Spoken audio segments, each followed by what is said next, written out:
Hi friends, आज हम नीति शास्त्र का एक बहुत ही इम्पोर्टेंट टॉपिक का नाम हमारे मूल्य, जिसे अंग्रेजी में वैल्यू कहते हैं। इसके बारे में काफी डिटेल से चर्चा करेंगे। आप हमारे साथ बने रहेंगे तो आपको इसके बारे में काफी अच्छी जानकारी होगी। तो शुरुआत करते हैं आज का टॉपिक हमारा मूल्य या वैल्यू। सामान्य अर्थों में देखें तो मूल्य का संबंध क्या है? महत्ता मतलब इम्पोर्टेंस या फिर वर्थ से होता है। जिसकी महत्ता सबसे ज्यादा होगी उसका मूल्य भी ज्यादा होगा, और जिसकी महत्ता या इम्पोर्टेंस कम होगी उसका मूल्य भी कम होगा। तो मूल्य की बात करें तो मूल्य क्या होते हैं? मूल्य वो मापदंड या फिर विश्वास होते हैं जो हमें यह तय करने में मदद करते हैं कि कौन सी चीज वांछनीय है मतलब जरूरी है, कौन सी चीज महत्वपूर्ण है, या फिर क्या सही है और क्या गलत है। इस तरह हमने इसका परिचय देखा मूल्य या वैल्यू का। अब हम देखेंगे मूल्य कितने प्रकार के हो सकते हैं। मूल्य 2 प्रकार के हो सकते हैं। एक तो हमारे मानवीय मूल्य होता है, एक होता है हमारे सामाजिक मूल्य। जो सामाजिक मूल्य है उन्हें हम नैतिक मूल्य भी कह सकते हैं। तो एक तो कौन से होते हैं हमारे मानवीय मूल्य। मानवीय मूल्य मतलब ह्यूमन वैल्यूज। सबसे पहले देखिए ह्यूमन वैल्यूज की परिभाषा। तो ये मनुष्य के गहरे विश्वास होते हैं। क्या होते हैं? ये मनुष्य के गहरे विश्वास होते हैं जो उनके आचरण और व्यवहार को नियमित करते हैं। जैसे एक चोर है तो चोर को चोरी करना गलत नहीं लगता है। क्यों? क्योंकि उसका चोरी के प्रति गहरा विश्वास होता है। मानवीय मूल्य की बात करें तो ये मनुष्य के गहरे विश्वास होते हैं जो उनके आचरण और उनके व्यवहार को नियमित करते हैं।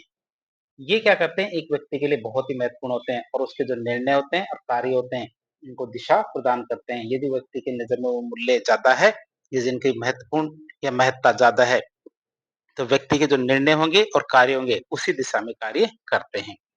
फिर व्यक्तिपरकता की बात करें तो सबसे महत्वपूर्ण बात ये होती है कि ये मानवीय मूल्य सही भी हो सकते हैं और गलत भी हो सकते हैं। मानवीय मूल्य क्या है? सही भी हो सकते हैं और गलत भी हो सकते हैं। व्यक्तिपरकता का मतलब व्यक्ति पर ही इस चीज का निर्भर करता है। क्या व्यक्ति पर ही निर्भर करता है कि कौन से मूल्य व्यक्ति किस तरह समझता है, किसको इम्पोर्टेंस ज्यादा देता है। लेकिन उस विशेष मनुष्य को लगता है कि वो सही है। जैसे एक चोर है तो चोर को हमेशा लगता है चोरी करना गलत नहीं है, जब भी तो वो चोरी करता है। यदि उसे गलत लगेगा तो चोरी क्यों करेगा? ये उसकी व्यक्तिपरक जो प्रकृति है ये दिखाता है। एक व्यक्ति के लिए जो मूल्यवान है वह दूसरे के लिए जरूरी नहीं है कि मूल्यवान हो। हो सकता है एक व्यक्ति के लिए जो मूल्यवान है दूसरे व्यक्ति के लिए वह मूल्यवान ना हो। उदाहरण के लिए देखें जैसे ईमानदारी, दयालुता, कड़ी मेहनत, देशभक्ति, व्यक्तिगत स्वतंत्रता, धार्मिकता, परिवार के प्रति समर्पण। तो ये व्यक्तिपरक है। व्यक्तिपरक मतलब प्रत्येक व्यक्ति या हर व्यक्ति के लिए इनका मूल्य या महत्ता अलग अलग होती है। ये मूल्य क्या है? व्यक्ति के पारिवारिक परवरिश, संस्कृति, अनुभव और शिक्षा से आकार लेते हैं। किस तरह की उसकी परवरिश रही है, किस संस्कृति में पला बड़ा है, किस तरह के अनुभवों के साथ बड़ा हुआ है और शिक्षा किस तरह की उसे मिली है। ये सब तय करते हैं कि व्यक्ति की जो मानवीय मूल्य किस प्रकार होंगे, ह्यूमन वैल्यूज किस प्रकार होगी। तो अब देखेंगे हमारे नैतिक मूल्य जिन्हें मॉरल वैल्यूज कहते हैं, और ये समाज से संबंधित होते हैं, व्यक्ति से संबंधित नहीं होते हैं और ये गलत नहीं होने चाहिए। परिभाषा की बात करें तो ये समाज के गहरे नैतिक आदर्श होते हैं। ये क्या होता है? समाज के गहरे नैतिक आदर्श होते हैं और ये वो सिद्धांत होते हैं जो किसी समाज को सही और गलत व्यवहार को परिभाषित करने के लिए साझा किए जाते हैं कि समाज किस दिशा में सही रूप से कार्य करेगा। तो वो हमारे नैतिक आदर्श इसके अंदर गिने जाएंगे। जो हमारे नैतिक मूल्य है, मोरल वैल्यूज, इसके अंदर वो सब सिद्धांत शामिल किए जाएंगे जो किसी भी समाज के द्वारा सही और गलत व्यवहार को परिभाषित करने के लिए साझा किए जाते हैं। अब हम देखेंगे सामाजिक मानक या सोशल स्टैंडर्ड्स की बात करें तो इन्हें प्राप्त करने या बनाए रखने के लिए समाज में क्या रीति रिवाज, परंपराएं, कानून, सामाजिक मानदंड बनाए जाते हैं। जो सोशल नॉर्म्स है वो बनाए जाते हैं। नैतिक मूल्य की बात करें तो नैतिक मूल्य की बात कर रहे हैं। नैतिक मूल्य को प्राप्त करने के लिए समाज में रीति रिवाज बनाए जाते हैं, परंपराएं, कानून और सामाजिक मानदंड मतलब सोशल नॉर्म्स बनाए जाते हैं। ये क्या समाज के सामूहिक विवेक का प्रतिनिधित्व कहते हैं। मतलब समाज किस दिशा में आगे बढ़ेगा ये हमारे नैतिक मूल्य ही डिसाइड करते हैं। जैसे हमारे नैतिक मूल्य की बात करें जैसे हमारे न्याय है, सत्यनिष्ठा, समानता, निष्पक्षता, अहिंसा, सम्मान, परोपकारिता, उत्तरदायित्व, इस तरह के हमारे नैतिक मूल्य हो सकते हैं। नैतिक मूल्य ही व्यक्ति को ये सिखाते हैं कि उसे दूसरों के प्रति और समाज के प्रति कैसा व्यवहार करता है। तो उसे ही जैसे व्यक्ति है तो व्यक्ति को कैसे पता चलेगा कि दूसरों के प्रति और समाज के प्रति कैसा व्यवहार करना है? तो ये हमें कौन बताता है? नैतिक मूल्य ही बताता है। अब हम देखेंगे मूल्यों का वर्गीकरण। मूल्य को वर्गीकरण करके देखें और वो भी किस आधार पे? उद्देश्य के आधार पे कि हम मूल्य के माध्यम से क्या प्राप्त करना चाहते हैं। तो उद्देश्य के आधार पे मूल्यों का वर्गीकरण करके देखें तो मूल्यों को उनके उद्देश्य या फिर उपयोग के आधार पर दो श्रेणियों में बांटा जाता है। कौन कौन सी वो श्रेणियां हैं उनकी बात करें। पहली श्रेणी आती है हमारी साधन मूल्य या फिर इसे माध्यम मूल्य भी कह सकते हैं, इंस्ट्रूमेंटल वैल्यू। एक तो हमारा साधन मूल्य होता है, एक होता है हमारा साध्य मूल्य। ये तो आप समझते होंगे इन चीज़ों को तो कि साध्य और साधन का मतलब क्या होता है? जो हमारा अल्टीमेट गोल होता है, क्या? जैसे किसी व्यक्ति के द्वारा कोई गोल प्राप्त किया जाता है, ये हमारा गोल है। तो ये तो हमारा साध्य है। क्या? ये तो हमारा साध्य होता है, जो हमारा गोल होता है अल्टीमेट गोल। जैसे हमारे महात्मा गांधी जी का अल्टीमेट गोल साध्य मूल्य क्या? सत्य, अहिंसा। उसी प्रकार जैसे मान लीजिए जिन चीज़ों के माध्यम से वह अल्टीमेट गोल प्राप्त करने का प्रयास किया जाता है, वो हमारे क्या कहलाते हैं? साधन मूल्य कहलाते हैं। साधन मूल्य वो जिनके माध्यम से अंतिम लक्ष्य प्राप्त किया जाता है, वो हमारा साधन मूल्य कहलाते हैं और जो हमारा अंतिम लक्ष्य होता है, वो हमारा साध्य मूल्य कहलाता है। तो अब इसको टेक्स्ट में भी देख लेते हैं। परिभाषा क्या है साधन मूल्य की? तो ये वो मूल्य होते हैं जिनका प्रयोग किसी उच्चतर मूल्य या फिर अंतिम लक्ष्य या फिर साध्य मूल्य को प्राप्त करने के लिए साधन के रूप में उपयोग किया जाता है। आप इसे याद रखेंगे, साधन के रूप में उपयोग किया जाता है, वो हमारे साधन मूल्य कहलाता है। और ये किसको प्राप्त करने के लिए किया जाता है? किसी भी उच्चतर मूल्य को। कि जैसे हम एक्सरसाइज करते हैं, क्यों करते हैं? क्योंकि हमें बेहतर शरीर प्राप्त करना है। क्यों? क्योंकि हम साधन मूल्य क्या था हमारा? एक्सरसाइज करना, और साध्य क्या हमारा? बेहतर स्वास्थ्य। या फिर हम देख सकते हैं कि हम पढ़ाई करते हैं, क्यों? क्योंकि जो उच्च बुद्धि या फिर उच्च बुद्धि बौद्धिक क्रियाओं करने के लिए हम पढ़ाई करते हैं। तो पढ़ाई करना हमारा साधन मूल्य है और उच्च बौद्धिक क्रियाएं सीखना हमारा क्या? साध्य है, मतलब बौद्धिक ज्ञान प्राप्त करना। बात करें मैं साधन मूल्य की, साधन मूल्य स्वयं में अंत नहीं होते हैं, बल्कि ये किसी और चीज तक पहुंचने का मार्ग होते हैं। आप इसे याद रखेंगे, साधन मूल्य क्या होते हैं? ये चीजें आप समझते तो होंगे, लेकिन फिर भी आपको टेक्स्ट में लिखेंगे तभी आपको नंबर मिलेंगे। तो ये स्वयं में क्या अंत नहीं होते, मतलब साधन मूल्य कभी भी स्वयं में अंत नहीं होते, बल्कि ये क्या होते हैं? किसी और चीज तक पहुंचने का मार्ग होते हैं। उदाहरण के लिए देखें, जैसे गांधी जी के लिए अहिंसा साधन थी। गांधी जी के लिए क्या थी? अहिंसा साधन थी। और उनका परम लक्ष्य क्या था? सत्य और स्वतंत्रता प्राप्त करना, और इसके लिए साधन के रूप में काम में लिया उन्होंने अहिंसा का। और अहिंसा उस लक्ष्य तक पहुंचने का एक महत्वपूर्ण साधन थी। आप इसे याद रखेंगे, महात्मा गांधी जी का उदाहरण सबसे बेहतर माना जाता है। तो इसमें क्या? अहिंसा साधन मूल्य था, साध्य मूल्य क्या था उनका? सत्य और स्वतंत्रता प्राप्त करना। जैसे साहस की बात करें, तो साहस स्वयं में एक महान गुण होता है, लेकिन इसका उपयोग अक्सर न्याय की प्राप्ति के लिए या फिर किसी खतरे का सामना करने के लिए, जैसे जो हमारे उच्चतर उद्देश्य है उनको प्राप्त करने के लिए किया जाता है। जैसे में साहस क्या है? वैसे तो एक महान गुण होता है, लेकिन क्या है? ये एक साधन मूल्य है। और क्यों? क्योंकि ये अंतिम लक्ष्य नहीं है। क्यों? क्योंकि इनके माध्यम से कुछ और प्राप्त किया जाता है। तो साहस के माध्यम से क्या प्राप्त कर सकते हैं? साहस के माध्यम से हम न्याय की प्राप्ति कर सकते हैं, या फिर कोई बड़ा खतरा हो उसको सामना करने के लिए जो प्रयोग किया जाता है, तो हमारा साहस काम आता है। धन की बात करें, तो धन स्वयं में साध्य नहीं है। किसी भी व्यक्ति के द्वारा यदि कोई बहुत बड़ा धन प्राप्त कर लिया जाता है, तो इससे उसका जीवन सही नहीं हो सकता। क्यों? क्योंकि वो एक साधन है, साध्य नहीं है। अल्टीमेट गोल धन प्राप्त करना किसी का नहीं हो सकता। लेकिन क्या है, जो ज्यादातर लोगों के लिए होता है, मतलब धन क्या है? साध्य नहीं है, बल्कि क्या है? साधन है। क्यों? क्योंकि धन के माध्यम से हम दूसरी चीजों को प्राप्त करते हैं। जैसे हम धन के माध्यम से शिक्षा, स्वास्थ्य, आराम या फिर कोई और लक्ष्य हो उसको प्राप्त करने का प्रयास करते हैं। किसके माध्यम से? धन के माध्यम से। या फिर कड़ी मेहनत की बात करें, कड़ी मेहनत करना तो साध्य नहीं होता, कड़ी मेहनत करना साधन होता है। क्यों? क्योंकि कड़ी मेहनत के माध्यम से हम कुछ साध्य प्राप्त करते हैं, जैसे सफलता या व्यक्तिगत विकास जैसे लक्ष्य को प्राप्त करने के लिए कड़ी मेहनत बहुत ज्यादा जरूरी है। तो काफी अच्छे उदाहरण है। गांधी जी के लिए अहिंसा साधन थी, और साहस के माध्यम से हम न्याय की प्राप्ति कर सकते हैं। धन के माध्यम से सुख, शिक्षा, स्वास्थ्य, आराम ये प्राप्त कर सकते हैं, और कड़ी मेहनत के माध्यम से हम क्या प्राप्त कर सकते हैं? सफलता या फिर व्यक्तिगत विकास कर सकते हैं। दूसरा मूल्य आता है हमारा साध्य मूल्य। ये हमारे अल्टीमेट गोल होते हैं, परम मूल्य होते हैं, अंतर्निहित मूल्य होते हैं। तो ये वो मूल्य होते हैं जो अपने आप में वांछनीय होते हैं, न कि किसी अन्य चीज को प्राप्त करने के लिए साधन के रूप में इसका इस्तेमाल किया जाए। इससे इसको प्राप्त करने के बाद आप कुछ भी प्राप्त नहीं कर सकते। तो आपसे याद रखेंगे, ये अपने आप में क्या होते हैं? वांछनीय होते हैं, और किसी इसके माध्यम से आप किसी और चीज को प्राप्त नहीं कर सकते। ये जीवन के अल्टीमेट एंड्स होते हैं, परम उद्देश्य होते हैं। सभी कार्य क्या अक्सर इनकी प्राप्ति के लिए ही किए जाते हैं। ये हमारे क्या कहलाते हैं? साध्य मूल्य, इंट्रिंसिक वैल्यू। उदाहरण के लिए देखें, जैसे हमारा सत्य, इसे क्या अक्सर अपने आप में एक मूल्य के रूप में देखा जाता है। सत्य की प्राप्ति के लिए ही दुस्साधन मूल्य काम में लिए जाते हैं। जैसे ज्ञान है, जो कोई भी ज्ञान प्राप्त करने के बाद कुछ नहीं कर सकता। क्यों? क्योंकि ज्ञान प्राप्त करने के लिए तो बहुत कुछ किया जा सकता है, जैसे पढ़ाई करते हैं, अनुभव लेते हैं, बहुत सारे कार्य किए जा सकते हैं ज्ञान प्राप्त करने के लिए। तो ज्ञान प्राप्त करना ही अल्टीमेट गोल होता है, अल्टीमेट एंड्स होता है।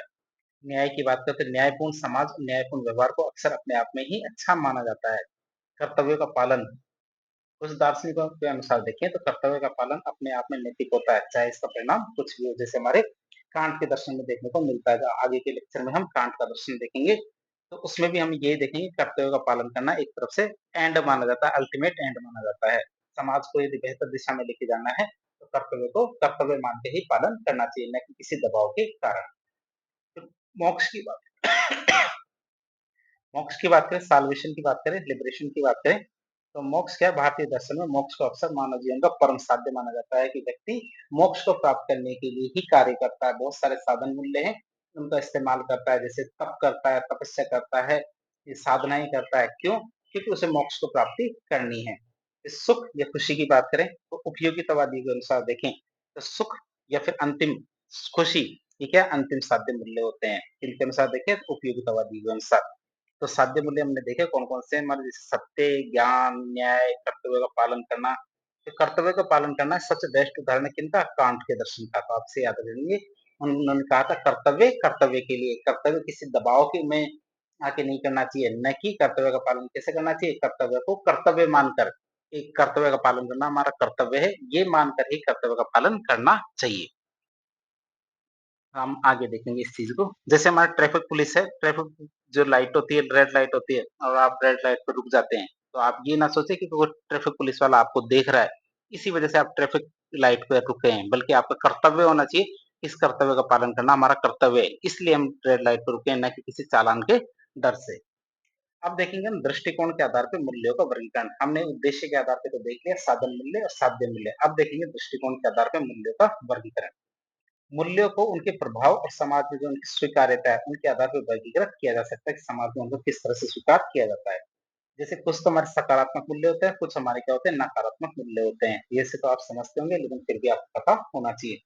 सकारात्मक मूल्य क्या होते हैं? ये वो मूल्य होते हैं जिन्हें समाज में प्रोत्साहित किया जाता है, सराहा जाता है, अपनाने का प्रयास किया जाता है और समाज के लिए वांछनीय और लाभकारी माने जाते हैं कि समाज के लिए बहुत ज्यादा जरूरी है। साथ ही साथ क्या समाज को इससे फायदा होगा, जैसे हमारे सत्य, अहिंसा, न्याय, धर्मनिरपेक्षता, साहस, दया, ईमानदारी, सहिष्णुता। तो इस तरह के जो मूल्य होते हैं ये हमारे क्या कहलाते हैं? सकारात्मक मूल्य कहलाते हैं। कुछ मूल्य होते हैं हमारे जो नकारात्मक मूल्य होते हैं जिन्हें समाज क्या हतोत्साहित करता है, मतलब कि वो चाहता है समाज के अंदर इस तरह के मूल्य नहीं बढ़ने चाहिए। तो ये वो मूल्य होते हैं जिन्हें क्या समाज में हतोत्साहित किया जाता है, निंदनीय माना जाता है, उसकी निंदा की जाती है, जिनसे बचने की सलाह दी जाती है और समाज के लिए अवांछनीय और हानिकारक भी माने जाते हैं। ये कौन से होते हैं? हमारे नकारात्मक मूल्य। जैसे हमारे उल्टे उनके असत्य, हिंसा, कायरता, अन्याय, बेईमानी करना, घृणा, तो सब इनसे बचने का प्रयास करते हैं। आपसे याद रखेंगे तो मूल्य हमने देखे सकारात्मक और नकारात्मक, और ये हमारे किस आधार पे थे? ये हमारे दृष्टिकोण के आधार पे थे। अब हम देखेंगे जो मूल्य के बारे में देख लिया, मूल्यों की विशेषताओं के बारे में देखते हैं। मूल्य की क्या विशेषता होती है? मूल्य क्या होते हैं? एक तरह के आदर्श होते हैं। आप इसे याद रखेंगे, मूल्य क्या होते हैं? अक्सर एक आदर्श की तरह काम करते हैं, जिन्हें पूर्ण रूप से प्राप्त करना असंभव होता है। यदि कोई सोचे कि हमें सत्य का मूल्य प्राप्त करना है, तो सत्य का मूल्य प्राप्त करने का प्रयास कर सकता है, लेकिन उसको गारंटी नहीं कि अल्टीमेट 100% वह सत्य का मूल्य, ये न्याय का मूल्य, ये स्वतंत्रता का मूल्य प्राप्त कर ले। वह केवल प्रयास किए जा सकते हैं। तो पूर्ण रूप से इसे प्राप्त करना लगभग असंभव होता है, बहुत कम होते हैं। जैसे ज्ञान का जो मूल्य है, वह जैसे हमारे महात्मा गौतम बुद्ध जी थे, उन्होंने प्राप्त किया था। तो बहुत कम लोग होते हैं ऐसे जो अल्टीमेट एंड, मतलब जो साध्य मूल्य या जो मूल्य है, जो उनको प्राप्त कर ही लेते हैं, बल्कि इन्हें क्या प्राप्त करने का प्रयास ही किया जाता है। मूल्य क्या होते हैं? अक्सर एक आदर्श की तरह होते हैं, जिन्हें पूर्ण रूप से प्राप्त करना लगभग असंभव होता है। वे दिशा निर्देशक होते हैं कि हमें किस दिशा में, किस रूप में कैसे काम करना है, जिन्हें प्राप्त करने का व्यक्ति और समाज के द्वारा प्रयास किया जाता है। उदाहरण के लिए देखें तो कोई भी व्यक्ति पूर्णतः सत्यवादी या पूर्णतः न्यायपूर्ण नहीं हो सकता, लेकिन वह इन मूल्यों की ओर लगातार बढ़ने का प्रयास तो कर ही सकता है, कि वो अधिक से अधिक प्रयास कर सकता है कि वो अधिक से अधिक सत्य बोले या फिर अधिक से अधिक न्यायपूर्ण कार्य करे। ये पहली विशेषता हो गई। पहली विशेषता हमने देखी, जो मूल्य है उनको प्राप्त करने का प्रयास किया जा सकता है, पूर्ण रूप से प्राप्त नहीं किया जा सकता या फिर बहुत ज्यादा मुश्किल है। मूल्य की बात करें तो मूल्य सांस्कृतिक, भौगोलिक, धार्मिक और सामाजिक जो संदर्भ है उन्हीं के आधार पर तय किए जाते हैं। जैसे हमारे देश में, मतलब पश्चिमी देश और जो पूर्वी देश है, इनके मूल्य अलग अलग हो सकते हैं। क्यों? क्योंकि इनकी सांस्कृतिक, भौगोलिक, धार्मिक और सामाजिक संदर्भ है, ये अलग-अलग है। उदाहरण के लिए देखें, पश्चिमी समाजों में व्यक्तिगत स्वतंत्रता और व्यक्तिवाद को बहुत ज़्यादा महत्व दिया जाता है। उसी तरह देखें तो भारतीय समाज में पारिवारिक मूल्य, सामुदायिक सद्भाव और जो सामाजिक संबंध है, इनको बहुत ज़्यादा महत्व दिया जाता है। ये हमने दूसरी विशेषता देखी हमारे मूल्य की। तीसरी विशेषता देखें तो मूल्य आत्मनिष्ठ भी हो सकते हैं और मूल्य वस्तुनिष्ठ भी हो सकते हैं। आप इसे याद रखेंगे, आत्मनिष्ठ का मतलब सब्जेक्टिव और वस्तुनिष्ठ का मतलब क्या था ऑब्जेक्टिव। आत्मनिष्ठ का मतलब हो जाता है सब्जेक्टिव, सब्जेक्टिव का मतलब होता है जिसके कोई ऑप्शंस नहीं होते हैं, ऑब्जेक्टिव का मतलब जिसमें ऑप्शंस होते हैं। आत्मनिष्ठ की बात करें तो ये व्यक्तिगत पसंद, भावनाओं और अनुभवों पे आधारित होते हैं और इन्हें अक्सर क्या साधन मूल्य से जोड़ा जाता है। अक्सर देखें, उदाहरण के लिए किसी के लिए संगीत का मूल्य बहुत ज्यादा हो सकता है तो दूसरे के लिए जरूरी नहीं है संगीत का मूल्य इतना ज्यादा हो। मतलब कोई सिंगर है तो सिंगर के लिए संगीत का मूल्य ज्यादा होगा, लेकिन कुछ जरूरी नहीं है दूसरे के लिए हो सकता है खेल का मूल्य ज्यादा होते हैं। आत्मनिष्ठ होते हैं, व्यक्ति पर ही निर्भर करते हैं। फिर ऑब्जेक्टिव या फिर वस्तुनिष्ठ मूल्य की बात करें तो ऐसे मूल्य होते हैं जिन्हें सार्वभौमिक रूप से सत्य और अच्छा माना जाता है, भले ही व्यक्ति इनको पसंद करे या ना करे। इन्हें क्या अक्सर साध्य साध्य मूल्य हैं उनसे जोड़कर देखा जाता है। तो आत्मनिष्ठ मूल्य तो हमारे क्या कहलाते हैं, नॉर्मली साधन मूल्य कहलाते हैं। क्या साधन मूल्यों को शामिल किया जाता है किसमें, आत्मनिष्ठ में। ठीक है। और वैसे साध्य मूल्य होते हैं, जो साध्य मूल्य हैं इनको जोड़ा जाता है हमारे वस्तुनिष्ठ के अंदर, ऑब्जेक्टिव के अंदर। जैसे कुछ दार्शनिकों के अनुसार देखें तो न्याय और सत्य अपने आप में वस्तुनिष्ठ मूल्य है, आप इसको चेंज नहीं कर सकते। चाहे कैसा भी समाज हो, नॉर्मली समाजों के अंदर इनको पसंद किया जाएगा। बात करें, ये हमने तीसरी विशेषता देखी। चौथी विशेषता देखें, मूल्य क्या है, जन्मजात नहीं होते हैं। मूल्य क्या सीखे जाते हैं। क्या है, मूल्य सीखे जाते हैं। जन्मजात बच्चे जन्म से मूल्य को सीखकर पैदा नहीं होते हैं, समाज के अंदर तय कर ही और सांस्कृतिक विकास के दौरान ही व्यक्ति मूल्य सीखता है। व्यक्ति अपने सामाजिक अभिकरणों, जो सोशलाइजेशन एजेंट है, उनके माध्यम से मूल्य को प्राप्त करने का प्रयास करता है। जैसे परिवार है, परिवार से मूल्य प्राप्त करता है और परिवार क्या है, पहला और सबसे महत्वपूर्ण स्रोत कहलाता है। ये मूल्य सीखने का क्या है, सबसे अल्टीमेट मतलब पहला और सबसे महत्वपूर्ण स्रोत कौन सा कहलाएगा, हमारा परिवार। समाज की बात करें तो समाज से व्यक्ति रीति रिवाज, परंपराएं, सामाजिक जो सामुदायिक मानदंड है, उनके माध्यम से मूल्य सीखता है। शिक्षण संस्थाओं की बात करें तो स्कूल, कॉलेज और जो हमारे विश्वविद्यालय, इनके माध्यम से क्या है, कुछ जो शैक्षिक मूल्य होते हैं, वैज्ञानिक मूल्य होते हैं, तार्किक मूल्य है, ये हमारे क्या शिक्षण संस्थान जैसे हमारे स्कूल, कॉलेज और विश्वविद्यालय, यहाँ से सीखे जाते हैं। फिर मित्र मंडली, मीडिया और धर्म, इनके माध्यम से भी मूल्य सीखे जाते हैं। तो मूल्य कभी भी क्या जन्मजात नहीं होते हैं। मूल्य क्या है, जन्म के बाद समाज से, परिवार से, शिक्षण संस्थाओं से, मित्र मंडली, हमारे मीडिया, धर्म, इनके माध्यम से सीखे जाते हैं। फिर बात करें मूल्यों की, तो ये विशेषताएं देख रहे हैं मूल्य की, तो सभी के सभी मूल्य समान रूप से उतने महत्वपूर्ण नहीं होते हैं। व्यक्तियों और समाज के लिए, या व्यक्तियों और समाजों के लिए कुछ मूल्य अधिक महत्वपूर्ण होते हैं, जिनको वो उच्च प्राथमिकता देते हैं। तो व्यक्तियों और समाजों के लिए क्या कुछ मूल्य बहुत ज्यादा महत्वपूर्ण, मतलब उच्च प्राथमिकता वाले होते हैं, जबकि कुछ मूल्य क्या कम प्राथमिकता या निम्न प्राथमिकता वाले हो सकते हैं। ये मूल्यों का सोपान क्रम मतलब हायरार्की ऑफ वैल्यूज व्यक्ति और समूह की प्राथमिकता को दिखाता है। जैसे किसी के लिए ईमानदारी धन से ज्यादा महत्वपूर्ण हो सकती है, कि व्यक्ति के पास क्या है, वो सोचता है कि मैं तो ईमानदार रहूंगा चाहे पैसा कम कमा लूं, जबकि किसी और के लिए सुरक्षा स्वतंत्रता से ऊपर हो सकती है। तो ये व्यक्ति पर निर्भर करता है। मूल्य क्या भौतिक वस्तुएं नहीं है, मतलब इन्हें छुआ या फिर देखा नहीं जा सकता। ये कैसी होती है, अमूर्त अवधारणाएं होती है, जो हमारे विश्वास, आदर्श और सिद्धांतों के रूप में मौजूद होती है। तो ये हमने मूल्य की कुछ विशेषताएं देखी है। जो आखिरी विशेषता थी ये काफी अच्छी है, काफी अच्छी कौन सी, कि मूल्य क्या भौतिक वस्तुएं नहीं होती है, मतलब इन्हें ना तो छुआ जा सकता ना ही देखा जा सकता है, इसलिए इन्हें क्या कहते हैं, अमूर्त अवधारणाएं कहते हैं। अब मूल्य की आवश्यकता क्या है, मूल्यों का महत्व क्या है, इंपॉर्टेंस ऑफ वैल्यूज की बात करें तो मूल्य क्या है, व्यक्ति और समाज दोनों के लिए बहुत ज्यादा महत्वपूर्ण होते हैं। क्यों, इसका क्या कारण है, इसका कारण ये है क्योंकि मूल्य आदर्श के रूप में काम करते हैं। मूल्य क्या आदर्श के रूप में काम करते हैं और व्यक्ति के जो दैनिक व्यवहार और नैतिक आचरण है, क्या व्यक्ति के जो दैनिक व्यवहार और नैतिक आचरण है उसको सीधे प्रभावित करने का कार्य करते हैं। मूल्य क्या होते हैं, ये वो मार्गदर्शन होते हैं जिससे क्या करना चाहिए और क्या नहीं, इसके बारे में व्यक्ति को पता चलता है कि व्यक्ति को क्या करना चाहिए और क्या नहीं। इसके बारे में पता चलता है किससे, मूल्यों के माध्यम से।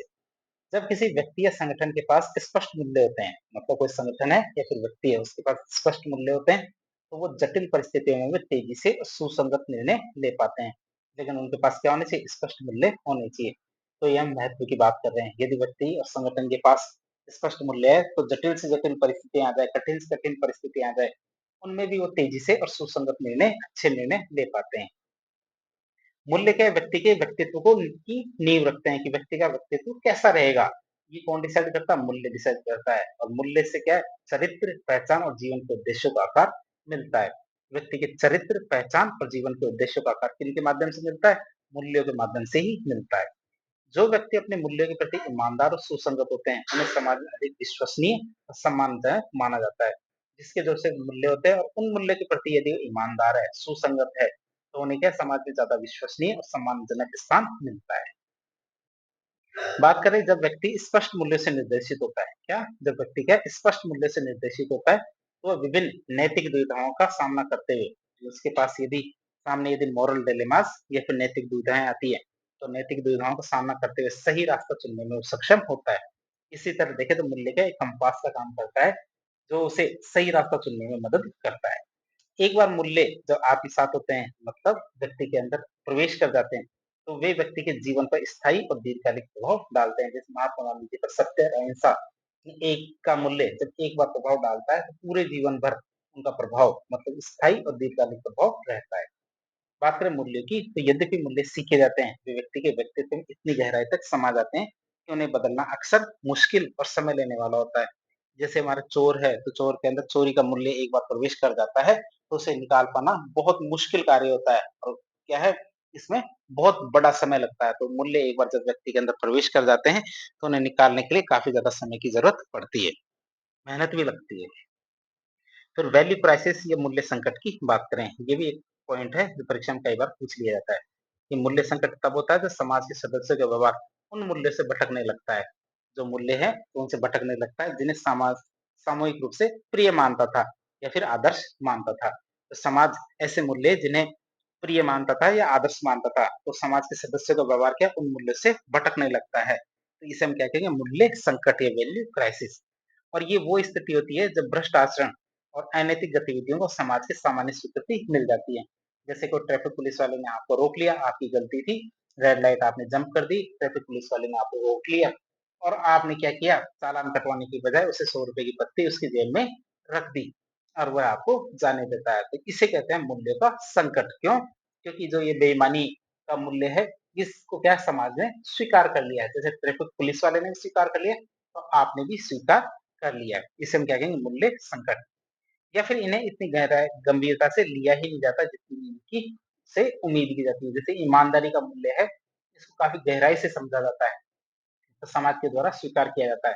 लेकिन कई बार क्या होता है, समाज के सदस्यों के द्वारा ईमानदारी को इतना महत्व नहीं दिया जाता, बेईमानी को समाज के अंदर स्वीकार्यता मिल जाती है।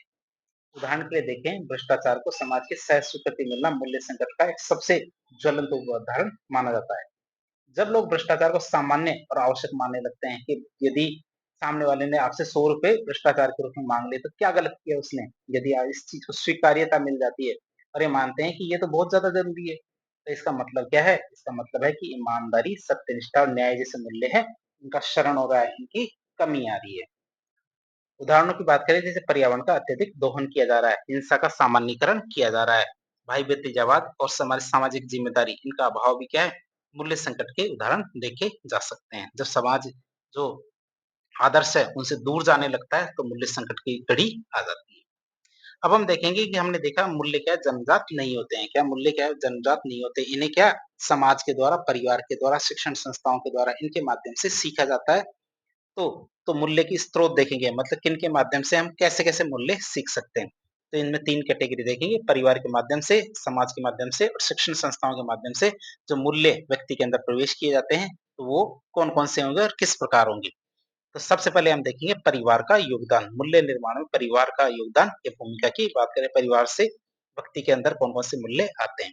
तो परिवार क्या है, एक बच्चे के समाजीकरण की पहली और सबसे महत्वपूर्ण संस्था मानी जाती है।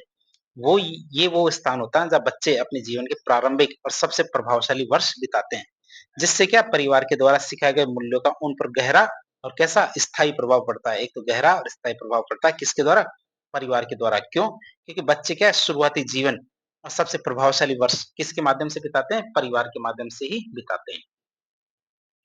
अब हम देखेंगे परिवार की केंद्रीय भूमिका के ऐसे क्या कारण है कि परिवार इतना ज्यादा महत्वपूर्ण क्यों है? क्योंकि पहली पाठशाला मानी जाती है परिवार को। तो सामाजिकरण की प्रक्रिया कहाँ से शुरू होती है? परिवार से। इसलिए परिवार को पहली पाठशाला मानी जाती है। बच्चा सबसे पहले अपने माता-पिता और परिवार के अन्य सदस्यों से व्यवहार करना सीखता है, बातचीत करना, दुनिया को समझना सीखता है, किसके माध्यम से? परिवार के माध्यम से। इसलिए पहली पाठशाला किसे माना जाता है? परिवार को माना जाता है। प्रारंभिक जीवन का सबसे अधिक समय परिवार के अंदर ही बिताया जाता है।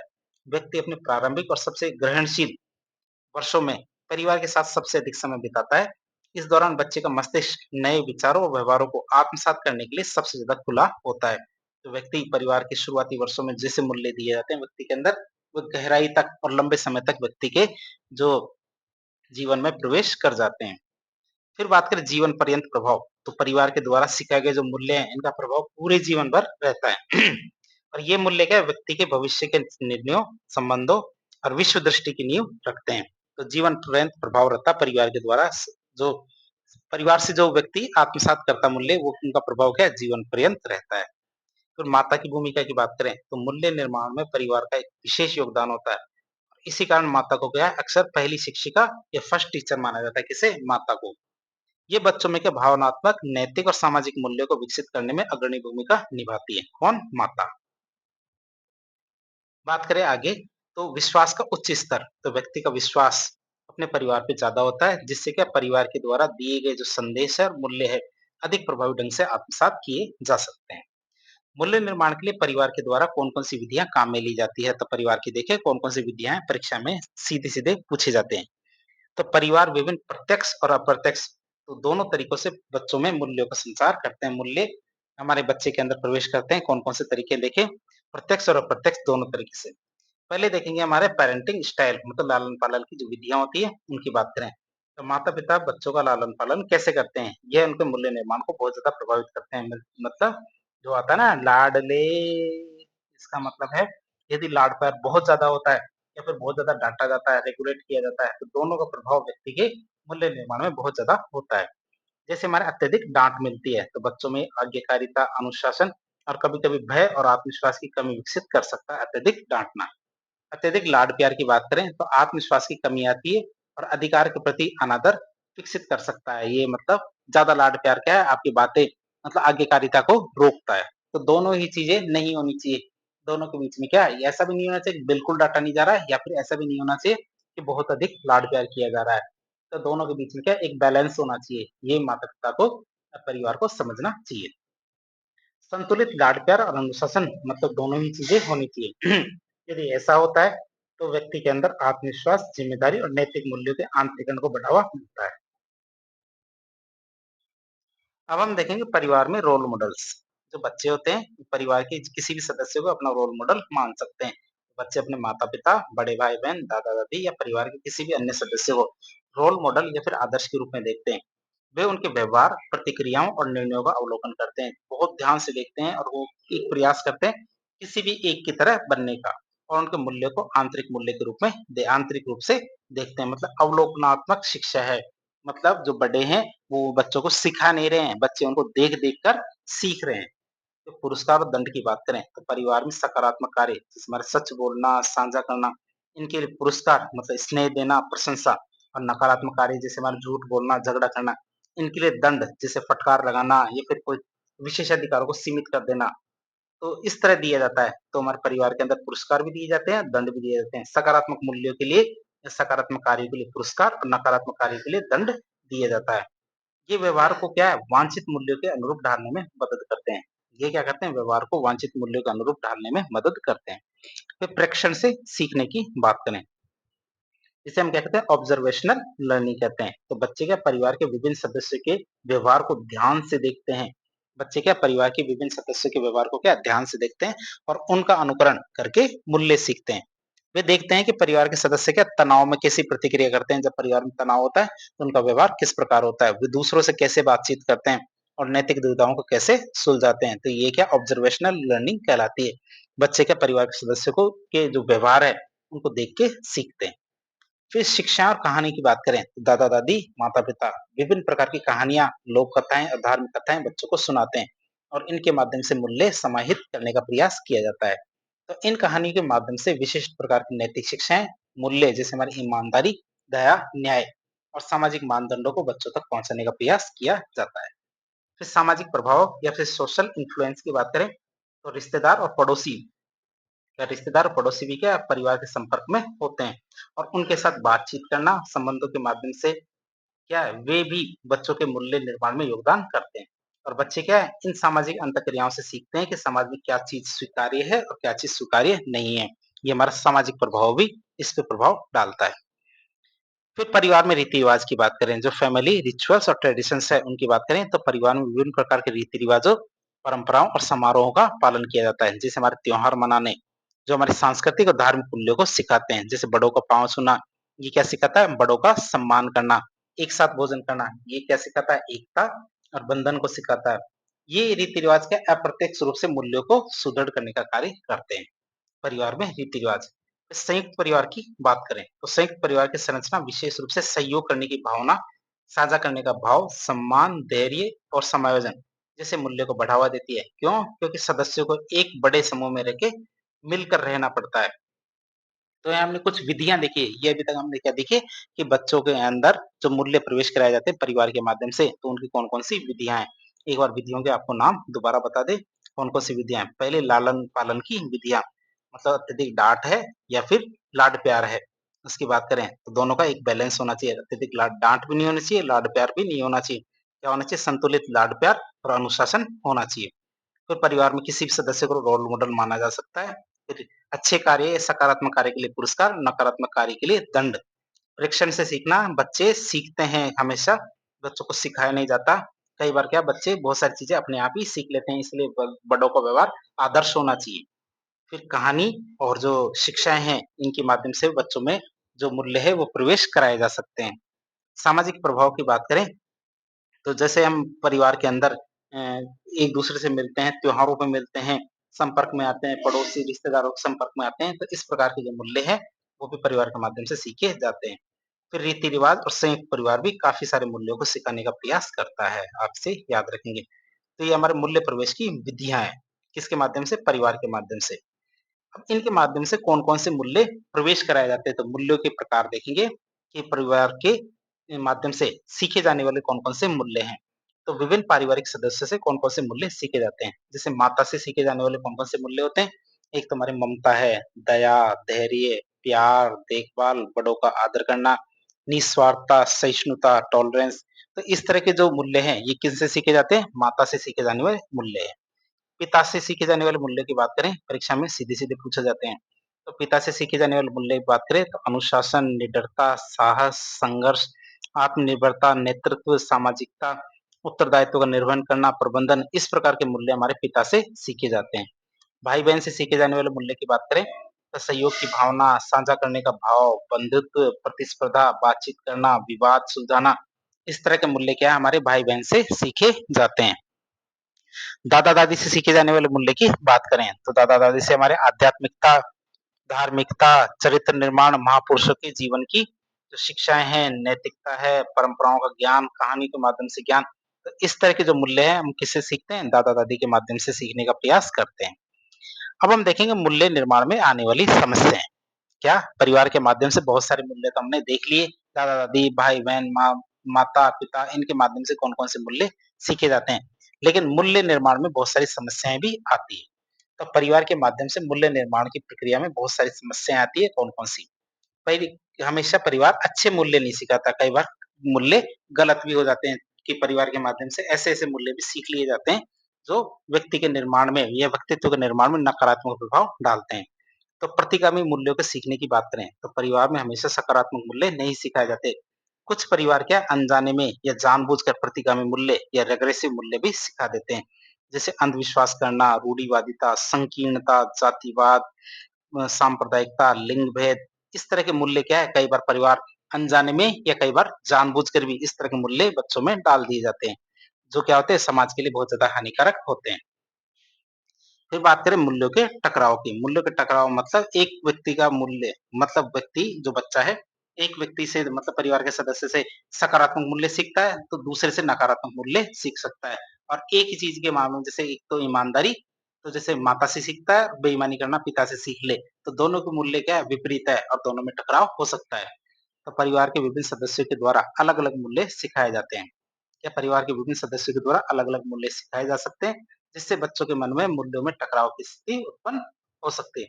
उदाहरण के लिए देखें तो माता-पिता में से एक ईमानदारी पे बहुत ज़्यादा जोर देता है, दूसरा सफलता पे जोर देता है, कुछ अनैतिक साधनों को स्वीकार करने के लिए।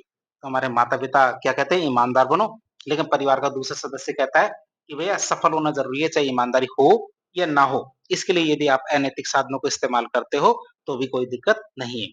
दादा-दादी क्या पारंपरिक मूल्यों पे जोर देते हैं, जबकि माता-पिता क्या कहते हैं, आधुनिक मूल्यों को अपनाओ। तो इसमें टकराव हो सकता है, जिससे क्या है बच्चे भ्रमित हो सकते हैं कि कौन से मूल्य ज़्यादा महत्वपूर्ण है, जिनका पालन करना है।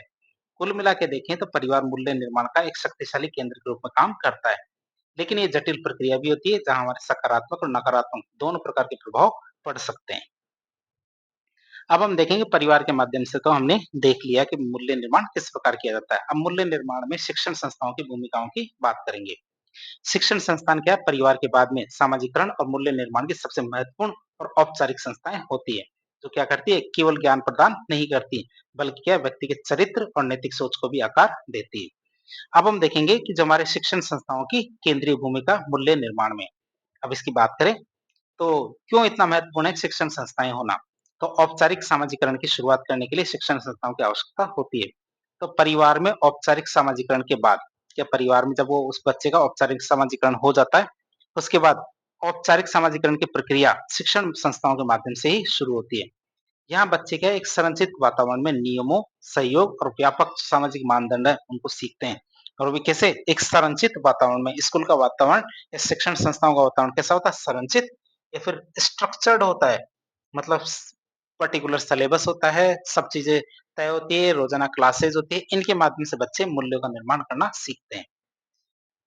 फिर बात करें जो इस शिक्षण संस्थाओं के माध्यम से जो नकारात्मक मूल्य हैं, उनको दूर करने का प्रयास किया जाता है। तो शिक्षण संस्थाओं का महत्वपूर्ण दायित्व ये होता है कि वो मूल्य जो परिवार और समाज के द्वारा सिखाए गए जो होते हैं, ऐसे नकारात्मक मूल्य की बात करें, जो परिवार या समाज गलती से बच्चे को समझ सिखा देता है, जैसे जातिवाद करना, अंधविश्वास करना या फिर लिंग भेद करना, इनको दूर करने का प्रयास कौन करता है? शिक्षण संस्थाएं। वे क्या आलोचनात्मक सोच, वैज्ञानिक दृष्टिकोण विकसित करके इन पूर्वाग्रहों को चुनौती देते हैं। फिर सकारात्मक मूल्यों के संचार की बात करें, तो शिक्षण संस्थाएं कुछ ऐसे सकारात्मक मूल्य को सिखाते हैं जो परिवार या समाज में शायद उपलब्धि न हो, जिन्हें क्या औपचारिक रूप से सिखाने की आवश्यकता हो। तो ऐसे सकारात्मक मूल्य कौन सिखाता है? हमारे शिक्षण संस्थाओं के द्वारा सिखाए जाते हैं।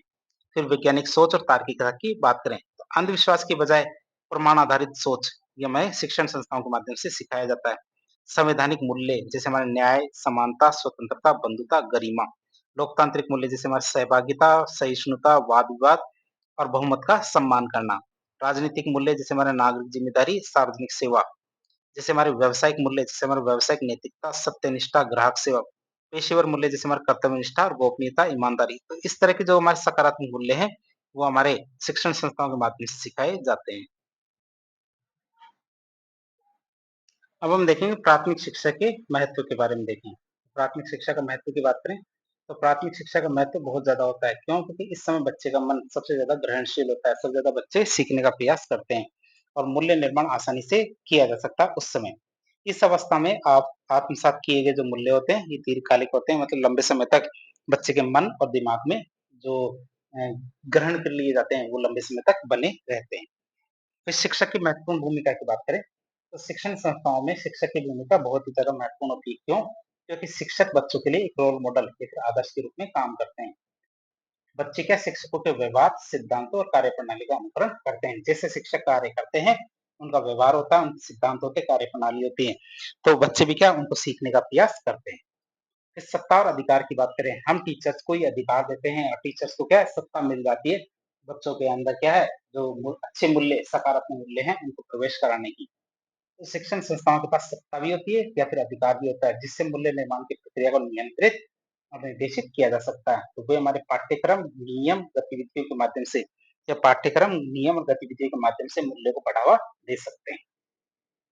अब हम देखेंगे शिक्षण संस्थाओं के माध्यम से या मूल्य निर्माण के लिए कौन-कौन सी विधियाँ काम में ली जाती है। तो शिक्षण संस्थान विभिन्न प्रत्यक्ष और अप्रत्यक्ष तरीकों से मूल्यों का संचार करते हैं। जैसे हमारा पाठ्यक्रम या करिकुलम की बात करें, जैसे पाठ्यक्रम के माध्यम से बच्चों के अंदर कौन-कौन से मूल्य प्रवेश कराए जाते हैं। तो पाठ्यक्रम में कुछ विशिष्ट विषय जैसे हमारे संविधान, नैतिक शिक्षा, नागरिक शास्त्र, इनको जोड़ा जाता है, जिससे क्या मूल्यों का निर्माण आसानी से हो सके। विषय वस्तु के माध्यम की बात करें तो विषय वस्तु के माध्यम से तार्किक सोच, इतिहास के सबक और जो हमारे नैतिक सिद्धांत ये सिखाए जाते हैं। शिक्षा के लिए उपयोग किए जाने वाले कौन-कौन से उपकरण हैं, बात करें तो शिक्षा के लिए कौन-कौन से उपकरण काम में लिए जाएँगे, जैसे हमारे शिक्षक जो शिक्षण सहायक सामग्रियाँ हैं, पाठ्य पुस्तकें हैं, मल्टीमीडिया है, शैक्षिक खेल है, ये सभी मूल्यों को सीखने में मदद करते हैं।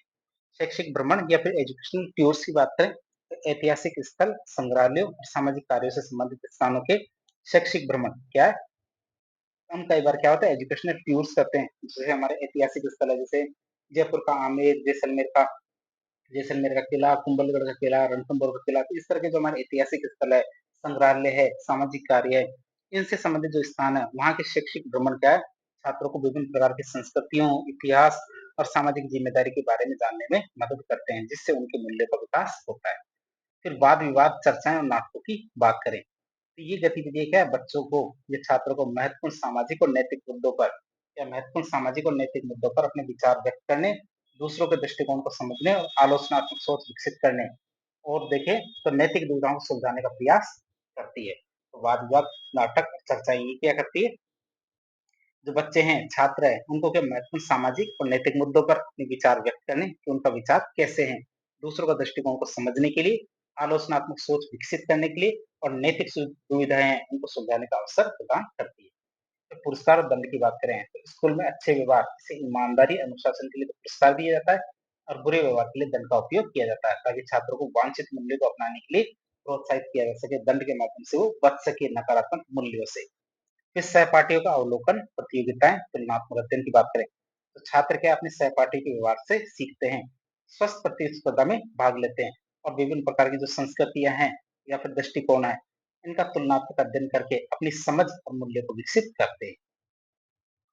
फिर महापुरुषों से संबंधित दिवसों को मनाना, जिसे हम गांधी जयंती या फिर बहुत सारी पुण्यतिथियाँ मनाते हैं, तो महापुरुषों से संबंधित प्रमुख दिवस है, उनको मनाने से भी क्या है, कई प्रकार के मूल्य बच्चों में प्रवेश कराए जाते हैं। तो जयंती, पुण्यतिथि जैसे दिवसों पर महापुरुषों के जीवन और उनके सिद्धांतों पर चर्चा करना, उनके मूल्य जैसे त्याग, नेतृत्व, न्याय, इनको छात्रों तक पहुँचाना, ये भी हमारे शिक्षण संस्थाओं के माध्यम से ही किए जाते हैं। फिर टीम भावना से काम करने की बात करें, तो खेल-कूद, परियोजना कार्य, समूह गतिविधियों के माध्यम से छात्रों में टीम भावना, सहयोग, नेतृत्व, जिम्मेदारी इस प्रकार के मूल्य विकसित किए जा रहे हैं। किसके माध्यम से? टीम भावना से काम करने के माध्यम से। शिक्षक के व्यवहार की बात करें, तो शिक्षक अपना आचरण, ईमानदारी, निष्पक्षता, सहानुभूति छात्रों के लिए एक शक्तिशाली उदाहरण प्रस्तुत करते हैं। शिक्षक का अपना आचरण कैसा है, उसकी ईमानदारी कैसी है, निष्पक्षता, सहानुभूति, ये सब क्या करते हैं, छात्रों के लिए एक शक्तिशाली उदाहरण स्थापित करते हैं और उनके मूल्यों को आकार भी देने का कार्य करते हैं। समाज के सभी वर्गों के साथ एक साथ शिक्षा, मतलब कई बार क्या परिवार क्या है, ऐसे मूल्य सिखा देता है, जैसे दकियानुसी, जातिवाद या फिर रूढ़िवाद। तो इस तरह के मूल्यों को हटाने का कार्य कौन करता है? हमारी शिक्षण संस्थाएँ, और वो किसके माध्यम से? इसके माध्यम से कि समाज के सभी वर्गों के जो बच्चे हैं, एक साथ शिक्षा पाते हैं। स्कूल में विभिन्न सामाजिक और आर्थिक और सांस्कृतिक पृष्ठभूमि, स्कूल में सभी अलग-अलग तरह के सामाजिक, आर्थिक और सांस्कृतिक पृष्ठभूमि के छात्र एक साथ पढ़ते हैं, जिससे क्या उनमें समानता, सहिष्णुता और विविधता का सम्मान करना, पूर्वाग्रहों को दूर करने जैसे जो मूल्य होते हैं, ये विकसित होते हैं। फिर हमारे शिक्षण संस्थाओं में एनसीसी, एनएसएस के कैंप, स्काउट्स इस तरह के कार्यक्रम आयोजित किए जाते हैं। ये गतिविधियाँ क्या करती है?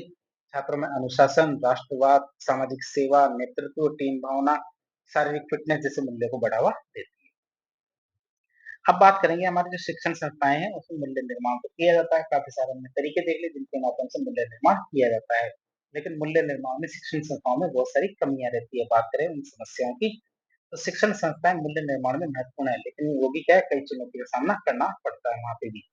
पहली इस चुनौती आती है, शिक्षा मूल्य आधारित ना होकर परिणाम आधारित हो गई है। पहले क्या है, गुरुकुलों के अंदर शिक्षा क्या मूल्य आधारित हुआ करती थी, लेकिन अब क्या मार्क्स पे डिपेंड करती है, जिसके ज्यादा मार्क्स उस वो ही ज्यादा इंटेलिजेंट, तो नंबरों के पीछे बच्चे भाग रहे हैं। तो वर्तमान शिक्षा प्रणाली अक्सर क्या परिणाम केंद्रित हो गई, जहाँ हमारे अंक, ग्रेड और डिग्री प्राप्त करना मुख्य लक्ष्य हो गया है। मूल्य निर्माण अक्सर गौण हो जाता है, शिक्षण संस्थाओं में मूल्य निर्माण करने को कार्य छोड़ दिया जाता है, बल्कि रटने पर जोर दिया जाता है।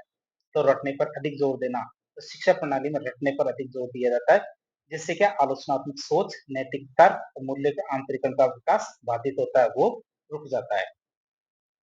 उच्च शिक्षा के व्यवसायीकरण की बात करें तो उच्च शिक्षा का तेजी से व्यवसायीकरण हो रहा है। शिक्षण संस्थाएं केवल व्यवसायिक कौशल, रोजगार योग्य जो डिग्रियां प्रदान करने पे केंद्रित हो गई है, नैतिक विकास पे कम ध्यान देती है। तो उच्च शिक्षा का क्या हो गया? व्यवसायीकरण हो गया है। और फिर बात करें तो शिक्षा रोजगार प्राप्त करने का साधन मात्र रह गया है। शिक्षा क्या है? हमारे क्या है? रोजगार प्राप्त करने का एक साधन रह गया है। शिक्षा का मुख्य उद्देश्य अब केवल रोजगार प्राप्त करना ही रह गया है, न कि एक समग्र व्यक्ति का निर्माण करना या फिर नैतिक नागरिक तैयार करना। तो हम ये याद रखेंगे, शिक्षा रोजगार प्राप्त करने का एक साधन ही है। फिर शिक्षा का प्रसार सीमित है। क्या शिक्षा का प्रसार सीमित है? मतलब भारत जैसे देश में गुणवत्तापूर्ण शिक्षा का प्रसार अभी भी सीमित है। मतलब भारत जैसे देश बड़ा देश है, इसमें सभी क्षेत्रों में गुणवत्तापूर्ण शिक्षा अभी तक पहुंची नहीं है। विशेषकर देखें तो ग्रामीण और वंचित क्षेत्रों में इससे बड़ी आबादी इससे क्या है? बड़ी आबादी और औपचारिक मूल्य निर्माण में से वंचित रह जाते हैं। इससे क्या? बड़ी आबादी, बहुत सारे लोग जो ग्रामीण क्षेत्रों में रहते हैं या वंचित क्षेत्रों में, पहाड़ी इलाकों में रहते हैं, वो क्या है? हमारे औपचारिक जो मूल्य होते हैं उन निर्माण से वंचित रह जाते हैं। परिवार और समाज से प्राप्त जो नकारात्मक मूल्य हैं वो दूर नहीं हो पाते हैं। जब टीचर्स ध्यान ही नहीं देंगे तो मूल्य, जो नकारात्मक मूल्य हैं वो दूर होंगे कैसे? तो ये सबसे बड़ी चुनौती है। परिवार और समाज के से प्राप्त जो नकारात्मक मूल्य होते हैं, जिसमें जातिवाद, लिंग भेदभाव, ये अक्सर इतने गहरे हो जाते हैं कि शिक्षण संस्थाएं इन्हें पूरी तरह से दूर करने में असमर्थ रहती है। खासकर जब स्कूली शिक्षा के बाद बच्चा उसी सामाजिक वातावरण में लौट आता है, तो ये मूल्य दूर नहीं हो पाते हैं। फिर शिक्षकों से क्या सीखे? शिक्षकों का खुद का व्यवहार आदर्श नहीं है।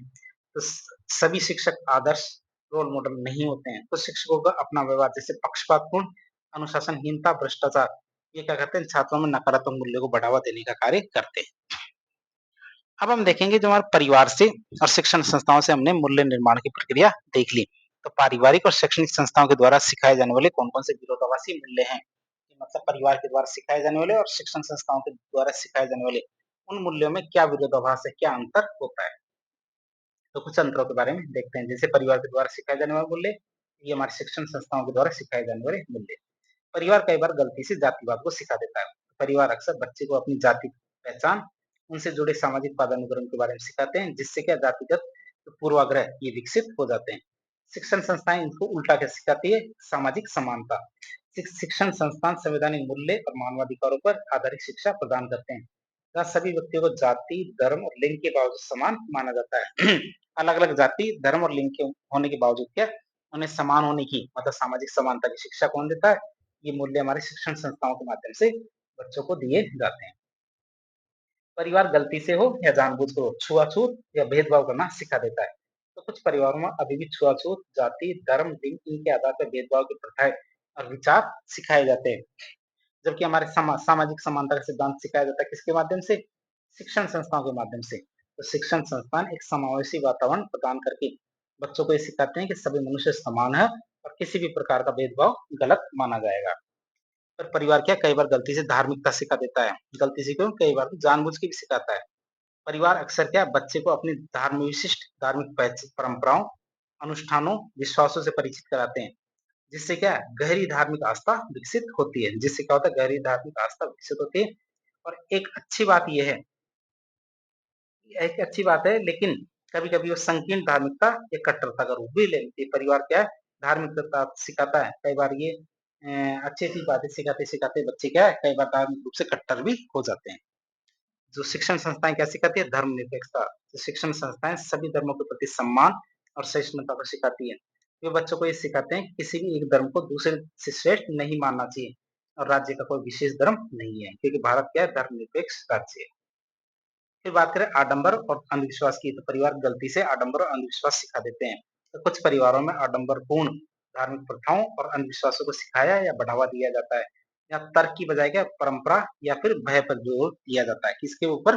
परंपरा या फिर भय पर जोर दिया जाता है। जबकि हमारे क्या शिक्षण संस्थाएं हमारे वैज्ञानिक दृष्टिकोण और तार्किकता पर जोर देता है। शिक्षण संस्थाएं बच्चों में वैज्ञानिक दृष्टिकोण विकसित करने का प्रयास करते हैं, जहाँ वे क्या है हर बात पे तर्क करने, प्रश्न करने और अंधविश्वासों को चुनौती देने का कार्य कर सकते हैं। तो शिक्षण संस्थाएं क्या सिखाते हैं? वैज्ञानिक दृष्टिकोण और तार्किकता। फिर अंधी आज्ञाकारिता की बात करें, परिवार के द्वारा सिखाया जाता है। कुछ परिवारों में बच्चों से बड़ों की अंधी आज्ञाकारिता की अपेक्षा की जाती है कि बड़े जो भी कहे, सही कहे या गलत कहे, बच्चों को मानना जरूरी है। यहाँ सवाल पूछना या फिर स्वतंत्र विचार रखना हतोत्साहित किया जाता है कि बड़ों से किसी प्रकार का कोई सवाल नहीं होगा, स्वतंत्र विचार नहीं रखोगे, ये कौन सिखाता है? ये हमारे परिवार के द्वारा कई बार सिखाया जाता है। शिक्षण संस्थाओं की बात करें तो तार्किकता पे आधारित होती है उनकी आज्ञाकारिता। तो शिक्षण संस्थान बच्चों को नियमों और सिद्धांतों का पालन करना सिखाते हैं, लेकिन साथ ही साथ में उनके कारण जानने, प्रश्न करने और स्वतंत्र रूप से सोचने के लिए भी प्रोत्साहित करते हैं। वे तर्क के आधार पर के निर्णयों को लेने की जो क्षमता है, वो विकसित करते हैं। किसके माध्यम से? ये शब्द आपको डालना ज़रूरी है। तर्क के माध्यम से शिक्षण संस्थाएँ क्या है, जो निर्णय लेने की क्षमता है, उसको विकसित करते हैं। कौन-सी चीज़ सही है, उसी का पालन करना है। फिर जाति आधारित व्यवसाय की बात करें, तो कुछ परिवारों में बच्चों को उनकी जाति के आधार पे जो पारंपरिक व्यवसाय है, उनको अपनाने के लिए प्रोत्साहित किया जाता है या उनसे अपेक्षा की जाती है कि वो अपने पैतृक व्यवसाय में ही लगे रहे। शिक्षण संस्थाएँ क्या कहती है कि आपकी जैसी योग्यता हो, वैसा व्यवसाय करो। तो योग्यता के आधार पर व्यवसाय की बात करें, तो शिक्षण संस्थान बच्चों को ये सिखाते हैं कि व्यक्ति को अपनी योग्यता, कौशल और रुचि के आधार पर कोई भी पेशा चुनने की स्वतंत्रता होनी चाहिए, न कि जन्म और जाति के आधार पे। फिर पुरुष प्रधानता की बात करें, तो परिवार में अक्सर क्या पुरुष प्रधानता और लिंग भूमिकाओं, मतलब जो जेंडर रोल्स है, इनको सिखाया जाता है कि लड़के को क्या कार्य करना चाहिए, लड़कियों को क्या कार्य करना चाहिए, ये सिखाया जाता है परिवार के अंदर। लड़कों लड़कियों के लिए अलग-अलग नियम और अपेक्षाएँ की जाती है कि लड़कियाँ ये कार्य करेंगी और लड़के ये कार्य करेंगे। पुरुषों को महिलाओं से श्रेष्ठ माना जाता है कई बार का परिवार के अंदर। लेकिन शिक्षण संस्थाओं में स्त्री और पुरुष को समान दर्जा दिया जाता है। शिक्षण संस्थान बच्चों को ये सिखाते हैं कि सभी लिंग समान है और उन्हें समान अवसर और अधिकार मिलने चाहिए। लिंग के आधार पर कोई भेदभाव नहीं किया जाना चाहिए। इस तरह हमने जो विरोधाभासी मूल्य हैं परिवार और शिक्षण संस्थाओं के, उनके बारे में हमने काफी डिटेल से देखा। अब हम देखेंगे मूल्य निर्माण में हमारे समाज की क्या भूमिका है। तो मूल्य निर्माण में समाज की भूमिका की बात करें, तो समाज क्या है? व्यक्तियों का एक बहुत बड़ा समूह होता है, जो साझा संस्कृति, मानदंड और संस्थाओं से बंधा होता है।